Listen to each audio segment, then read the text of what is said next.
సద్గురు జ్యోతిషాలయం వారి ఈ జ్యోతిషాస్త్ర రీత్యా ద్వాదశ రాశుల్లో ముందుగా మొట్టమొదటిది మేషరాశి. అశ్విని నక్షత్రం 1, 2, 3, 4 పాదములు, భరణి నక్షత్రం 1, 2, 3, 4 పాదములు, కృతికా నక్షత్రం మొదటి పాదానికి ఉన్నటువంటి వారు మేషరాశి వారిగా పరిగణించబడుతున్నారు. ఈ మార్చి నెల మీకు ఎలా ఉంటుంది చూద్దామా. మేషరాశి మిత్రులారా, ఇది మీకు ఒక మంచి నెలగా సూచించబడుతుంది. ఈ రాశి వారికి అధిపతి అయినటువంటి కుజుడు బలమైన స్థితిలో ఉన్నాడు. బుధుడు ఈ నెల అనుకూలంగా పనిచేసే అవకాశం ఏమాత్రం లేదు. సూర్యుడు 5వ ఇంట్లో ఉన్నాడు, 2వ ఇంట్లో బృహస్పతి ఉన్నాడు. శని తిరోగమనంలో మరియు సూర్యుడు ఇద్దరు లాభాలుగా ఉన్నారన్నమాట. ఉద్యోగంలో కొంచెం హ్యాపీగా సాగుతుంది. సహ ఉద్యోగులు మీ పనులతో సహకరిస్తారు. మీ యొక్క జీతభత్యాలు వేతనాలన్నీ పెరిగే అవకాశాలు ఉన్నాయి. ప్రమోషన్స్కి ఏమైనా మీకు ఉంటే కూడా అడ్డాలన్నా అవన్నీ కూడా తొలగిపోయే అవకాశాలు ఎక్కువ ఉన్నాయి. నగదు ప్రవాహం గణనీయంగా పెరిగే అవకాశాలు గట్టిగా ఉంది. ఆదాయం బాగా వృద్ధి చెందుతుంది. వ్యాపారం చేసేవారికి పురోగతి ఉంటుంది. అమ్మకాలు లాభదాయకంగా ఉంటుంది. ప్రభుత్వం నుంచి మీరు ఆశించినటువంటి లైసెన్స్ కానీ పర్మిషన్స్ కానీ అవన్నీ కూడా వచ్చే అవకాశాలు ఉన్నాయి. మీ యొక్క బిజినెస్ని expansion of your business franchise మోడల్లోనో లేకపోతే వివిధ ప్రాంతాల్లోనో లేదా విదేశీయ వాణిజ్యం చేయాలనుకున్న వాళ్ళకి కూడా ఇది చాలా బాగా ఉంటుందని కూడా చెప్పచ్చు.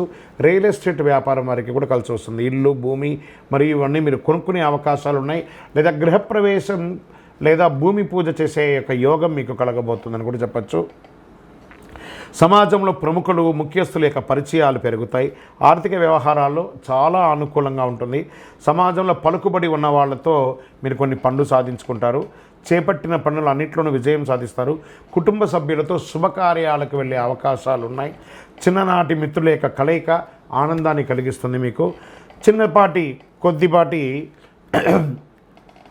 అనారోగ్య సమస్యలు కనబడుతున్నాయి. లివర్కి సంబంధించి కానీ లేదా ప్రాంక్టియస్కి సంబంధించిన కానీ ఇవన్నీ కూడా ఒకసారి చెక్ చేసుకోండి. విద్యార్థులకి ఒక మంచి సమయం అని కూడా చెప్పచ్చు.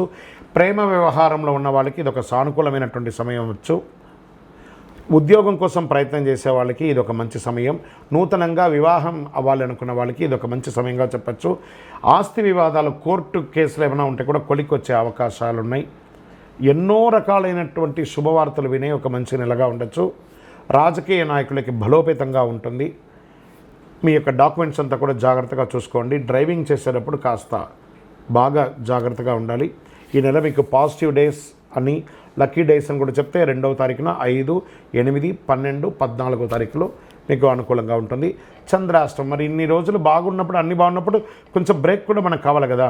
మార్చి 19, 3, 2025 2:06 మధ్యాహ్నం నుండి 22, 3, 2025 1:46 ఉదయం వరకు చంద్రాష్టమం ఉంటుంది. ఈ 2.5 రోజులు జాగ్రత్త. మాట్లాడేటప్పుడు జాగ్రత్త, సంతకాలు పెట్టేటప్పుడు జాగ్రత్త, చాలా జాగ్రత్తగా ఉండాలి.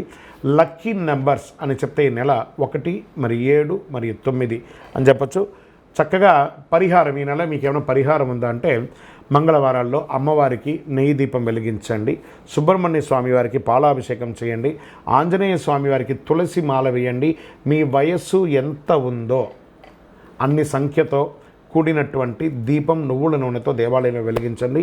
ఇంకనూ అతి శక్తివంతమైనటువంటి ఈ కరుంగాళి మాలను ధరించిన వాళ్ళందరూ కూడా ఆయురారోగ్య ఐశ్వర్యాలతో ఉన్నారు.